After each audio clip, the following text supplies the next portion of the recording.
अमित शहांच्या मराठवाडा दौऱ्याबाबत आपण अधिक माहिती घेऊया। आमचे प्रतिनिधी विशाल करोळे आहेत आपल्याबरोबर। विशाल, अमित शहा हे मराठवाड्याच्या 2 दिवसांच्या दौऱ्यावर होते। या दरम्यान चंद्रकांत खैरे त्यांच्या बरोबर होते। दरडा त्यांची भेट घेतील अशीही शक्यता होती, भले ती भेट झाली नाही। मात्र या 2 दिवसांच्या मराठवाड्या दौऱ्याबाबत अमित शहांच्या या दौऱ्याबाबत नेमका अन्वयार्थ काय काढायचा? पक्ष संघटन या ठिकाणी मराठवाड्यामध्ये मजबूत करण्यावर भाजप आता जोर देणार आहे असं दिसतंय का? कार्यक्रमात बोलताना अमित शहा म्हणाले होते की हा दौरा कुठलाही राजकीय नाही, तर हा पूर्णपणे सामाजिक असा दौरा आहे।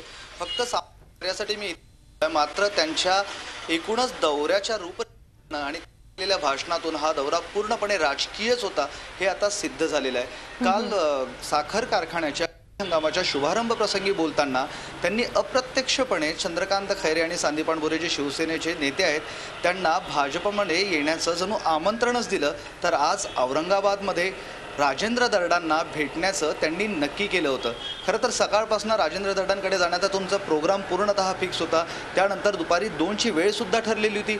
मात्र नक्की नंतर काय बिघडलं हे मात्र कळू शकलेलं नाही। मात्र ऐन वेळेवर शहा यांनी राजेंद्र दरडा यांच्याकडे जाण्याचं टाळलं। रीतसर आमंत्रण असूनही त्यांनी त्यांच्याकडे जाण्याचं टाळलं। मात्र या त्यांच्या एकूण सर्व रूपरेषेवरनं कुठंतरी औरंगाबाद आणि परिसरात आता भाजपची ताकद वाढवण्याचा प्रयत्न त्यांच्या देहबोलीतून, त्यांच्या वागणुकीतून आणि कार्यकर्त्यांना त्यांनी दिलेल्या संदेशातून दिसतंय।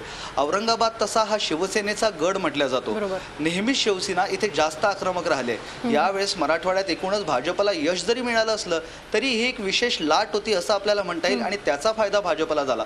मात्र येणाऱ्या काळात मराठवाड्यात औरंगाबादमध्ये स्थानिक स्वराज्य संस्था म्हणजे महापालिका, नगरपालिका अशा निवडणुका आहेत। युती जर नाही झाली तर भाजपा या निवडणुका सुद्धा स्वबळावरच लढणार आणि या सर्व तयारीसाठी कुठंतरी भाजपचं संघटन मजबूत करण्याची गरज आता निर्माण झाली आहे आणि त्या दृष्टीनं शहा यांनी एक पाऊल पुढे टाकलं असं आपल्याला म्हणावं लागेल। आणि त्या दृष्टीनं औरंगाबादमधील मराठवाड्यातील जे मोठे नेते आहेत त्यांना अप्रोच करण्याचा प्रयत्न भाजपाकडून सुरू दिसतोय।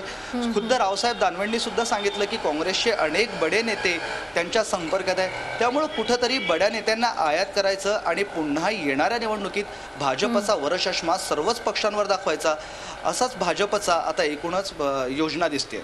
नक्कीच अगदी काटेकोर नियोजन असं भाजपकडून आखलं जातंय मराठवाड्यासाठी। धन्यवाद विशाल, आपण दिलेल्या या सविस्तर माहितीबद्दल।